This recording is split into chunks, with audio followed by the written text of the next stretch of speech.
Hello friends, welcome to my channel. இந்த வீடியோவில் பார்க்க போகிறது 6ஆம் வகுப்பு 3ஆம் பருவத்தில் 2 பாடங்கள்.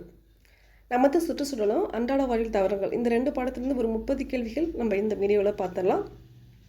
இது வந்து தேர்வு 7. இது வரைக்கும் 6ஆம் வகுப்பில் 6 போட்டாச்சு. இது வந்து 7வது டெஸ்ட்டு போட்டிருக்கேன். இது வந்து 7 டெஸ்ட்டுமே நல்லா பார்த்துங்க. 6ஆம் வகுப்பில் கண்டென்ட் கம்மியாக தான் இருக்கும். ஆனால் இருக்கிற கண்டென்ட் எல்லாத்தையும் ரொம்ப இம்பார்ட்டன்ட் தான். எல்லாத்தையும் போட்டாச்சு. எல்லா டெஸ்ட்டும் பார்த்தீங்கன்னா உங்களுக்கு சயின்ஸில் கொஞ்சம் ஓரளவுக்கு தெரியும். இது ஈஸியான கொஸ்டின் தான் இருக்கும். ஈஸியான கொஸ்டினில் தப்பு பண்ணாமல் இருக்கிறதுக்கு இந்த வீடியோலாம் ரொம்ப யூஸ்ஃபுல்லாக இருக்கும். ஃபஸ்ட்டு கொஸ்டின், சூழ்நிலை மண்டலத்தில் உற்பத்தியாளர்கள் என அழைக்கப்படுபவை.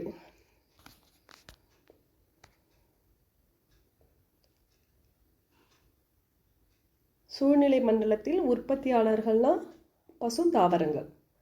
பசுந்தாவரங்கள் தான் உற்பத்தியாளர்கள். இறந்த விலங்குகளின் உடல்களை உணவாக உட்கொள்பவை. இறந்த விலங்குகள் உடல்களை உணவாக உட்கொள்பவை துப்புரவாளர்கள்.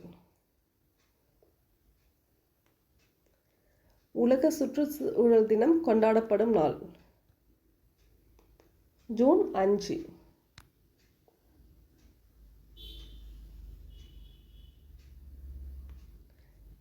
கழிவு மேலாண்மையில் 3R விதியின் சரியான வரிசை எது? 3R சொல்லுவாங்க. அது வந்து எந்த வரிசையில் சொல்லுவாங்கன்னா reduce, reuse, recycle. First reduce பண்ணிக்கணும், அதுக்கப்புறம் ரீயூஸ் பண்ண முடியணும், அதுக்கப்புறம் ரீசைக்கிள் பண்ணணும். வாங்குறத குறைச்சிக்கணும், அதுக்கப்புறம் வந்து ரீயூஸ் பண்ணிக்கணும், அதுக்கப்புறம் தான் ரீசைக்கிளும் பண்ணிடணும். 3Rs ரொம்ப இம்பார்ட்டன்ட். 3Rs. சிதைப்பவைகளுக்கு உதாரணம் எது? பூஞ்சைகள். பூஞ்சைகள் தான் சிதைப்பவை. கழிவு மேலாண்மையில் முதல் ஆர் எதனை குறிக்கிறது? ரிடியூஸ்னு வந்துருச்சு. ரிடியூஸ்னா குறைத்தல்.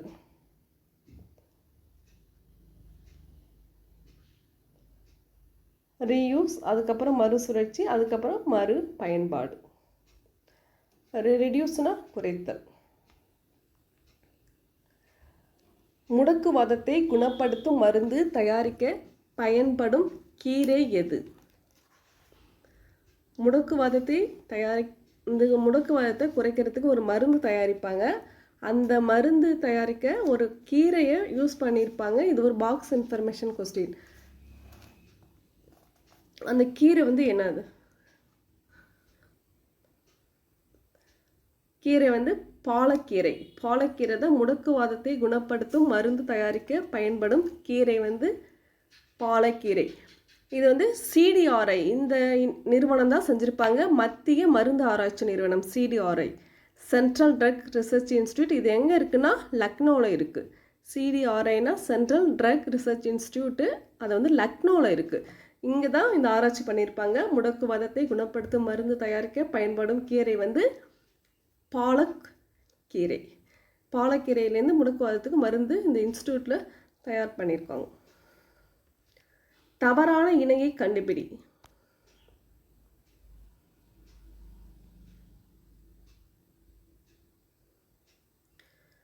உலக சுற்றுச்சூழல் தினம் ஜூன் 5, உலக உணவு தினம் அக்டோபர் 16, நீர் தினம் 22, தேசிய அறிவியல் தினம் ஜனவரி 1. இதுதான் தப்பு.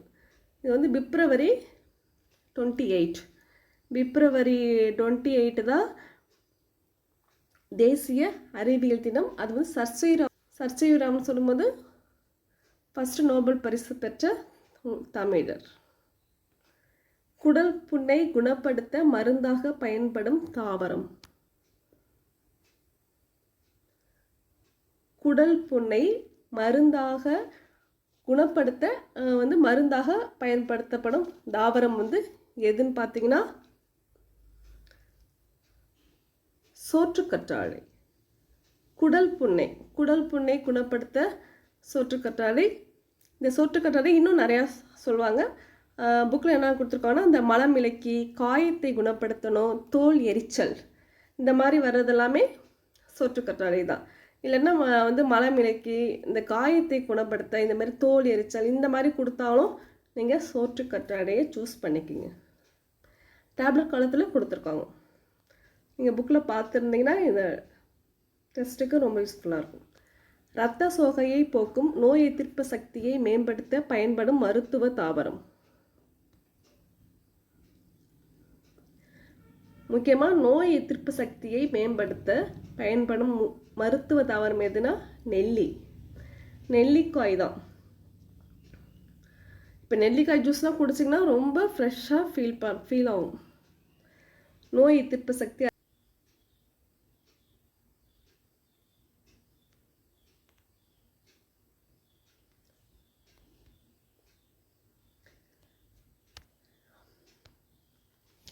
நெக்ஸ்ட், சணல் தாவரத்தின் எந்த பாகத்திலிருந்து நார் எடுக்கப்படுகிறது? சணல் தாவரத்தின் எந்த பாகத்திலிருந்து நார் எடுக்கப்படுகிறதுனா, சணலுக்கு வந்து தண்டு, சணல் தாவரத்தின் தண்டு பகுதியிலிருந்து நார் எடுக்கப்படுகிறது. இலை நார் வகைக்கு உதாரணம் எது? இலை நார் வகைக்கு உதாரணம் கற்றாழை. கற்றாழை தான் இலை நார் வகைக்கு உதாரணம். கற்றாழை. வன் மரத்திற்கு உதாரணம் எது? வன் மரத்திற்கு உதாரணம் எது? வன்மரம், ஹார்ட்வுட்.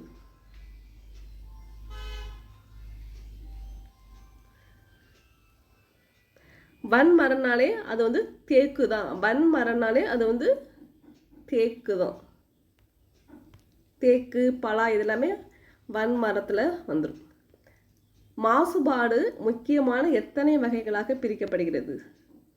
இந்த மாசுபாடு வகைகள் நம்ம பார்த்தாலே 4 வகைகள். நில, நீர், காற்று, ஒளி. துணி நெய்ய உதவும் நார்கள் எது? இந்த நெசவு நார்கள் பருத்தி. பருத்தியில் தான் துணி செய்வாங்க, அது வந்து பருத்தி. இல்லைன்னா துணி நெய்ய நெசவு நார்கள் இதை மாதிரி கேட்டாலும் பருத்தியை சூஸ் பண்ணிக்கலாம். மெத்தைகள் தயாரிக்க உதவும் நார்கள். மெத்தைகள்னால் அது இலவம் பஞ்சிலேருந்து தான் மெத்தைகள் செய்வாங்க. மெத்தைகள் தயாரிக்க உதவும் நார்கள் இலவம். மென்கட்டைகள் பொதுவாக எவ்வகை தாவரங்களில் இருந்து பெறப்படுகின்றன?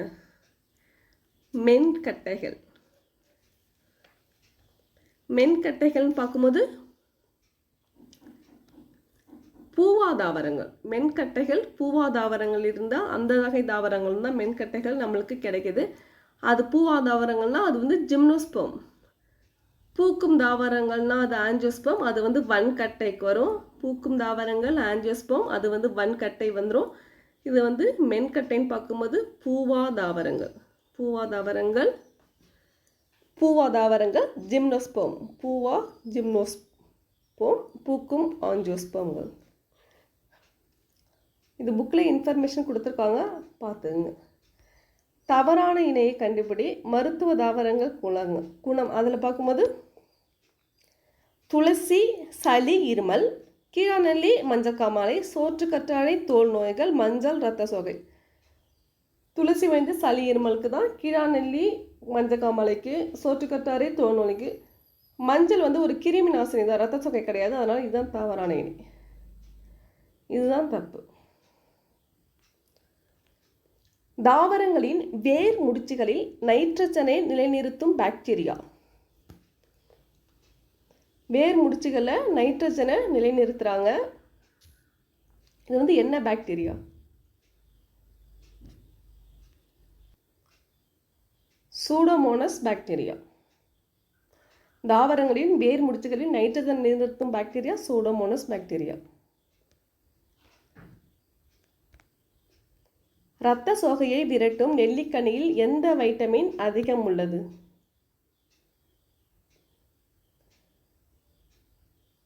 நெல்லிக்காய் விட்டமின் சி தான் நெல்லிக்காயில் அதிகமாக இருக்கும். வாசனை திரவியங்கள் தயாரிக்க பயன்படும் தாவரம். மல்லிகை பூலேருந்து வாசனை திரவியங்களாக செய்வாங்க. நீல பச்சை பாசிகள் மற்றும் பாக்டீரியாக்கள் மண்ணின் எதனை அதிகரிக்கின்றன?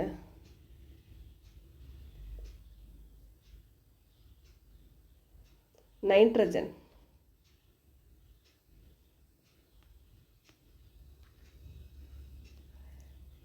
மென் மரங்களுக்கு சிறந்த உதாரணம் எது?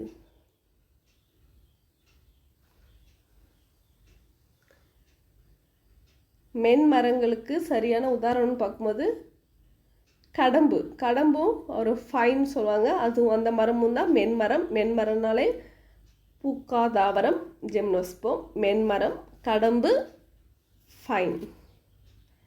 வன்மரம்னா தேக்கு, பலா. மட்கும் கழிவுகள் பாக்டீரியாக்களால் சிதைக்கப்படும் போது எதை பெறலாம்? பாக்டீரியாக்களால் சிதைக்கப்படும் போது நம்ம இயற்கை உரத்தை பெறலாம். இந்தியாவின் மொத்த சணல் உற்பத்தியில் சுமார் 50 விழுக்காடு பங்களிப்பினை அளிக்கும் முதன்மையான மாநிலம் எது? 50 விழுக்காடு சணல் உற்பத்தியில் பங்களிப்பு செய்கிறதுனா அது மேற்கு வங்காளம். சணல் உற்பத்தியில் 50 விழுக்காடு மேற்கு வங்காளம்.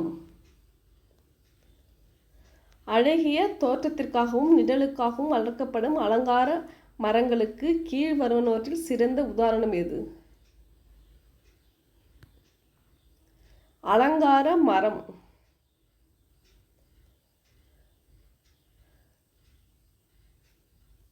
டிலோனிக்ஸ். டிலோனிக்ஸ் தான் அலங்கார மர வகையை சார்ந்தது. இது காட்டு தீன்னு கூட சொல்கிறாங்க. அலங்கார மரம் டிலோனிக்ஸ். அதுக்கப்புறம் அந்த சரக்கொன்றை, மந்தாரை இதெல்லாமே கூட கொடுத்துருக்காங்க. சரக்கொன்றை, மந்தாரை இதெல்லாமே அலங்கார மர வகைகளை சார்ந்த தாவரங்கள் வகைகள் சார்ந்தது. புதர் போன்ற தோற்றத்தை உருவாக்கும் பெருஞ்செடி வகை அலங்கார தாவரம். பெருஞ்செடி, புதர் போல பெருஞ்செடி, அந்த மாரி எது அலங்கார தாவரம்னு பார்க்கும்போது செம்பருத்தி. செம்பருத்தியான புதர் மாதிரி இருக்கும், பெருஞ்செடி வகை. தானியங்கள் எந்த குடும்பத்தை சார்ந்தது?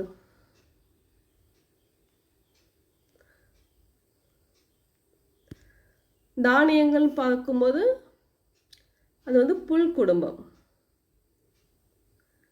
தானியங்கள் அந்த வகை புல் குடும்பம். பருப்பு அவரை குடும்பம். பருப்பு வகைகள் அவரை குடும்பம். பருப்பு வகைகள் பார்க்கும்போது அவரை குடும்பம். தானியங்கள் புல் குடும்பம். இதை நம்ம 6th 3rd termல வர்ற இன்ஃபர்மேஷன் கண்டென்ட் அதுக்குள்ளார இருக்குது. உலக உணவு தினம் எப்பொழுது கடைபிடிக்கப்படுகிறது? உலக உணவு தினம் அக்டோபர் 16 தான் உலக உணவு தினம். உலக உணவு தினம் அக்டோபர் 16. புக்கிலவே கரெக்டாக கொடுத்துருக்காங்க. கொடுத்துருக்கிறத மட்டுமாவது பார்த்துங்க, எக்ஸ்ட்ராலாம் வேணாம்.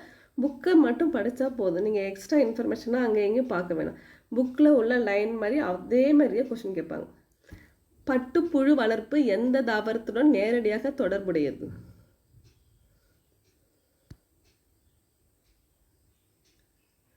மல்பெரி. பட்டுப்புழு வளர்ப்பு எந்த தாவரத்துடன் நேரடியாக தொடர்புடையதுன்னா மல்பெரி.